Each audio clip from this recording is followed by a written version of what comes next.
Dream Eater takes place between January 29th and March 27th. It tells you that at the first of the movie. It's a found footage movie for my fellow found footage movie fans. It starts out with this man and woman. Their names are Mallory and Alex, and they're getting ready to go on this romantic retreat into the woods. It's supposed to be a secluded cabin somewhere out there in the middle of the wilderness where, nothing ever goes wrong. Mallory is a documentarian, and she's going to be documenting Alex's parasomnia, I think is what it's called. Alex sleepwalks, and he's a danger to himself and others, basically. So besides it being a romantic retreat, she's going to document this for his physicians. They're packing their bags, and they're kind of playfully arguing back and forth. They kind of seem like they hate each other. First impressions. There's some passive aggressive stuff going on, or maybe it's just bad acting, I don't know. I think they might be on the rocks. Well, they get to the cabin and it's not great. The cabin's got a lot of problems and Alex ain't happy about it, but Mallory's like, this is going to be good for us, Alex. We need this. Please try and have some fun. The doctors say it'll be good for us. And Alex is like, okay. The first night, Alex is starting his creepy shit. He's sitting up on the edge of the bed and he's talking to himself. The next morning, they do a Zoom call with a psychiatrist, I think, and Alex is being all pissy because of the money. He's worried that they don't have the money to afford the treatment or something from this doctor. The doctor says the sleep study that they're getting ready to do is going to cost about $5,000, but he understands their financial situation, so he says he's going to help get it down as much as he can. But Alex is still going to be responsible for all of his medicine and stuff, and he's not thrilled about that. We find out that Alex has had like a violent episode like the previous week, and the doctor's telling him that it's hereditary, so he should try to find out if anybody in his family had it. Alex just wants to quit doing the treatments, and the doctor's like, some people who have had this kill their partners in their sleep. And then Mallory's like, yeah, we're definitely doing it. And the doctor said it's vital that you catch as much footage as possible. At least an hour and a half's worth, because it's a feature-length movie. Alex got weird vibes. He's a grouch and he thinks it's funny, but he's really just kind of creepy. They see a dead animal and Alex is like, maybe his bed partner did it. And then Mallory takes a piss behind a tree and he starts talking like an Australian. They go back to the cabin and they find a piece of paper with some weird stuff written on it. They're concerned for like 2 seconds, but then they just start playing grab ass again. And that night Alex starts doing creepy stuff again. He's up sleepwalking and talking, and he's saying that there's someone under the house. He keeps telling Mallory to not let him hurt him. Next morning, he doesn't remember a thing. Next night, they drink some wine. They listen to some records. Alex shows his ass, and then they go to bed. But later, Mallory is awoken by the sound of the record player blaring in the living room, and Alex is just up wandering around the house like a creep. Mallory's like, what's wrong? And Alex is like, the man under the house won't let me sleep. And Mallory's like, where is he? And Alex is like, he's right behind you. And then this package falls on the floor and it scared the living crap out of me. It was the scariest thing in the movie. The next morning, Mallory asks him if he remembers anything about that night or if he had any dreams or anything. And Alex says, yeah, I dreamed about a skeleton with snakes coming out of its face. And he's like, probably just watching too much Lovecraft Country. And later, Mallory is like, look at these pictures I found online. Does this look like what you saw in your dream? And it's a skull with like tentacles coming out of its face or whatever. And Alex is like, yeah, pretty much. She tells him there's a bunch of people who have the same condition as him and they all see the same thing. And then she tells him there's a doctor that deals with these specific cases, and he's like, we can't waste money, and then he just storms off. Later, they're out in nature and he's like, you've really been recording a lot lately. And Mallory's like, yeah, I'm trying to shoot this freaking movie, dude. I gotta fill an hour and a half. Seriously though, she's like, it's just really inspiring up here and I'm getting a lot of ideas for my next documentary. Alex is like, I bet you do. And she's like, what? And he's like, no offense, but your last documentary costed us quite a bit of money and we lost money on it. And she's like, you want me to give up? And he's like, no, but our one friend offered you that job. And she's like, that's a demotion. And he's like, it's steady money. And she's like, why don't you go back to the union if you're so worried about money? And he's like, the union blows. I ain't doing that. And she's like, oh, I see. So it's okay for me to do something that I don't want to do, but you shouldn't have to do something you don't want to do. And he's like, I didn't even want to waste money coming up here, but you wanted to do it, so we did it. And she's like, whatever. Money ruins everything. Later, Mallory is on a call with a guy about a job, and Alex is asleep on the couch. He gets up a couple seconds later and he goes to the kitchen and he says, hey Mallory, come here, I want to show you something funny. And she comes in there and he tries to stick his hand in the garbage disposal. And then later they decide to get drunk on wine and it's all good, but then Mallory passes out and we just see like the camera hovering over top of her and then this weird whispering, and it's in night vision mode and it sounds like a couple of people whispering back and forth to each other. And then a hand starts rubbing her hair and you hear something saying, so pretty, so nice. And then there's a bang on the bedroom door and the camera goes to the bedroom door, but there's nobody there. Then the camera just starts roaming around the house. It goes outside and all over the yard, and then Alex is just standing there and he's just talking to himself the whole time. Then he goes to the shed and this creepy devil voice starts talking to him, and then it says, I've been waiting for you. And Alex is like, I just want to go home. And Alex is like, it's too late. The black sun rises, or something evil like that. And then he wakes up standing up in his kitchen the next morning. And Mallory walks in and he kind of snaps out of this trance and she's like, you did so good last night. She didn't even know he'd been up, but she was blackout drunk. So Mallory calls the doctor who deals with this kind of sleep condition, the one that Alex didn't want to call, and she tells him the whole deal. She tells him Alex been seeing the skull guy with the tentacles and that it's been talking to him. The doctor says it's an entity named Phobator or something. It's some kind of entity that possesses your dreams and tries to destroy you from the inside out, basically. And Mallory is like, you talk about this thing like it's real. And the doctor's like, yeah, you're in a cabin in the woods and this thing specifically tried to eat you. And Mallory's like, hey, bye.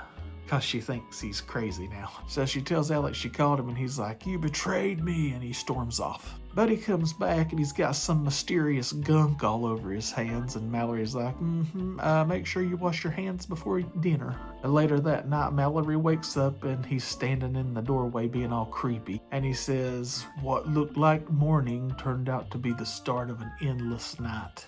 And Mallory's like, oh God, this bullshit again. And she goes off looking for him, but the power's off, of course. She goes around the living room and the kitchen and nothing's there. She goes outside, but nothing's there. Then she goes back inside and all the pots and pans are just like everywhere, all over the kitchen. She was only outside for like 2 seconds. Then she goes around the kitchen counter and Alex is crouched down like Gollum and he's just eating a whole birthday cake. Then he scurries around the floor like Linda Blair in The Exorcist, and he stops and he says, when you are awake for eternity.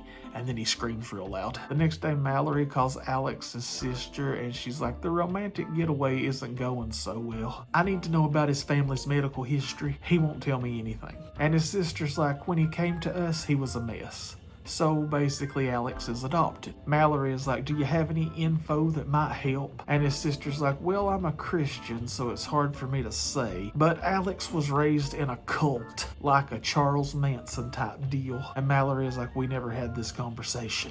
Meanwhile, Alex is out in the backyard chopping wood, and Mallory comes out and she's like, haven't you ever wondered about your biological parents? And Alex is like, if some scumbags abandoned you as a baby, would you want anything to do with them? She's like, yeah. And he's like, good for you. And she's like, you never talk to me. And he's like, I hope my family's rotting in hell.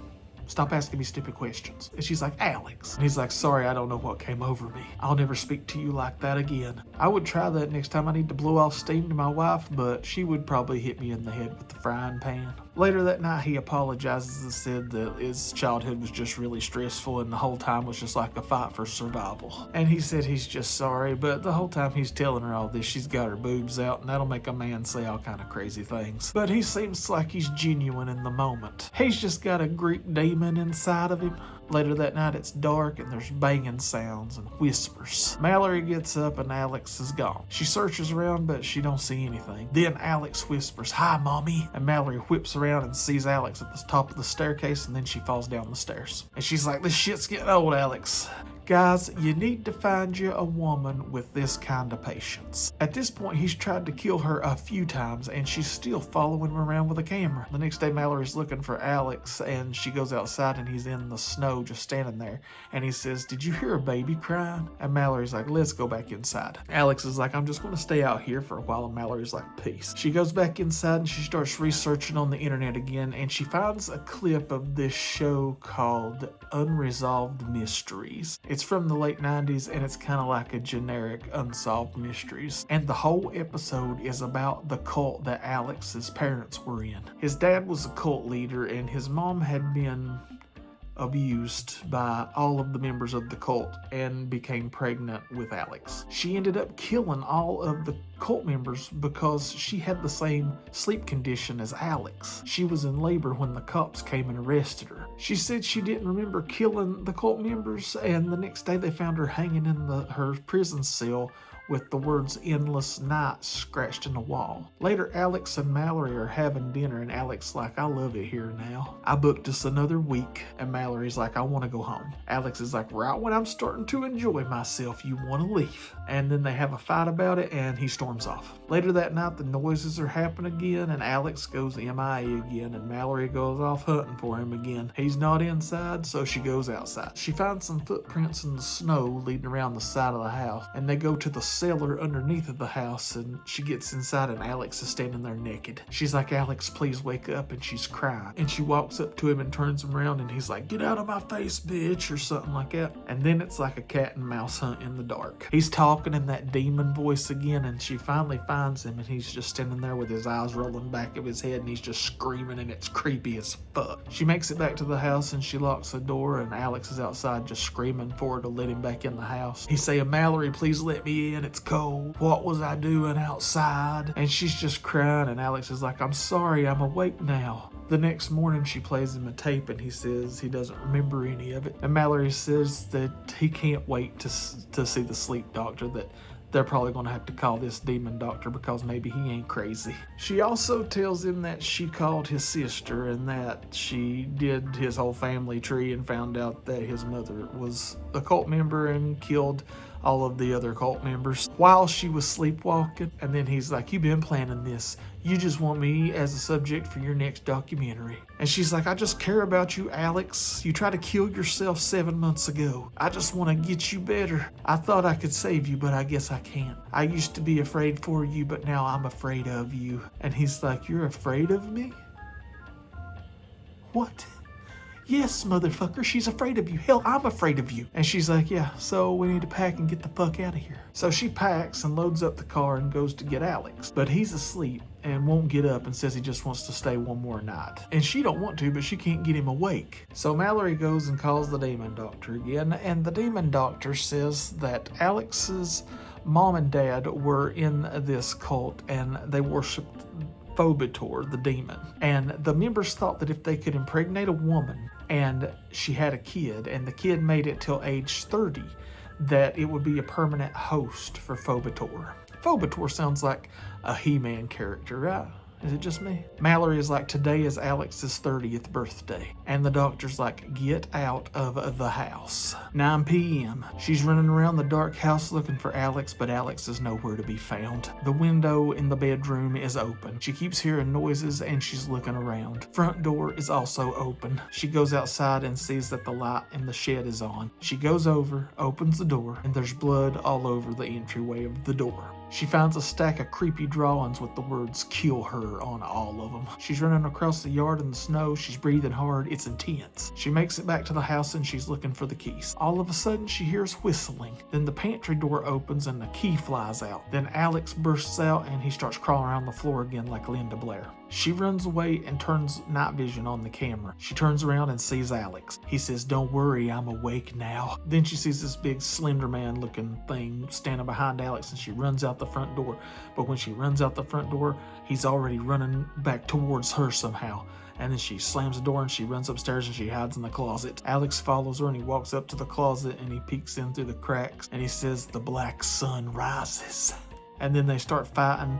and rolling around on the ground, and the camera glitches out. It rolls across the room, and when it stops, it's focused on the two of them, and he's over top of her, and he's like just punching her. And then she stabs him with a kitchen knife. And I guess at this point, the demon starts leaving him because he starts coming back to his senses. He's dying, and Mallory's apologizing, and she's trying to call 911, but he takes the phone and turns it off, and he says, "Not this time." She says, "I don't want to lose you," and he says, "You'll never lose me." Cut to sometime later, and Mallory is home alone, and she's having dinner, and Alex's ashes are in an urn on her mantle. And she gets a call, and the answering machine picks up, and it's like her business partner or boss or something, I don't know, and he's like begging her to use the footage to make a documentary.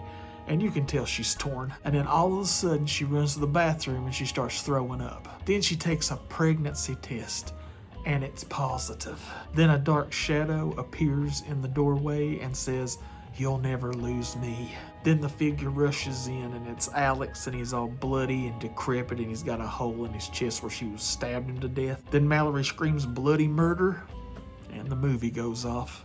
This was a really good movie. We've all seen demon possession movies, but this was a really good spin on it. The acting was a little stiff in some scenes, but not so bad that it should deter you from watching it. It doesn't take you out of the story or anything. It was pretty good. It's on Tubi.